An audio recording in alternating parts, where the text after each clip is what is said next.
Icon star Allu Arjun mega హీరోలకు మధ్య bonding బాగానే ఉండేది. కానీ ఈ మధ్య కాలంలో అది మారింది. అప్పట్లో బన్నీ పవన్ కళ్యాణ్ గురించి చెప్పమని ఓ వేడుకలో అభిమానులు అడిగితే చెప్పను బ్రదర్ అనడం. ఆ తర్వాత అది పెద్ద చర్చనీయాంశంగా మారింది తెలిసిందే. ఆ తర్వాత బన్నీ వైసీపీ నాయకుడు శిల్పా మోహన్ రెడ్డికి సపోర్ట్ చేయడం, అది కూడా వివాదాస్పదం అవ్వడంతో మెగా హీరోలతో బన్నీకి బాగా గ్యాప్ వచ్చింది. ఇలాంటి పరిస్థితుల్లో బన్నీని మెగా హీరో సాయిధరం తెచ్చిపోవడం అనేది ఆసక్తిగా మారింది. ఇంతకీ ఏమైంది? హైదరాబాద్లో జడ్ ఆటో ఎక్స్పో కార్యక్రమానికి ముఖ్య అతిథిగా హాజరయ్యాడు సాయిధరం తేజ్. అక్కడికి వచ్చిన కాలేజీ విద్యార్థులతో ముచ్చటించాడు. ఈ సందర్భంగా బన్నీ గురించి ఒకరు ప్రశ్న అడిగారు.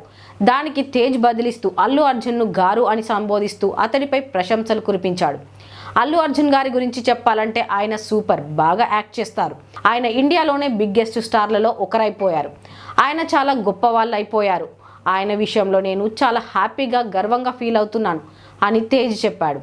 తేజ్ బన్నీ గురించి ఇలా మాట్లాడడంతో ఈ కామెంట్స్ వెంటనే వైరల్ అయ్యాయి. తేజ్ సినిమాల విషయానికి వస్తే సంబరాల ఏటిగట్టు అనే సినిమాను ఎప్పటి నుంచో చేస్తున్నారు. నూతన దర్శకుడు రోహిత్ ఈ మూవీని తెరకెక్కిస్తున్నారు. కొత్త దర్శకుడు అయినప్పటికీ ఈ కథపై నమ్మకంతో 100 కోట్లకు పైగా బడ్జెట్తో ఈ సినిమాని నిర్మిస్తున్నారు. సెప్టెంబర్ 25న రిలీజ్ కావాలి, కానీ అదే రోజున ఓజీ రావడంతో పోస్ట్ పోన్ చేశారు. త్వరలో సంబరాల ఏటిగట్టు రిలీజ్ ఎప్పుడు అనేది ప్రకటించనున్నారు.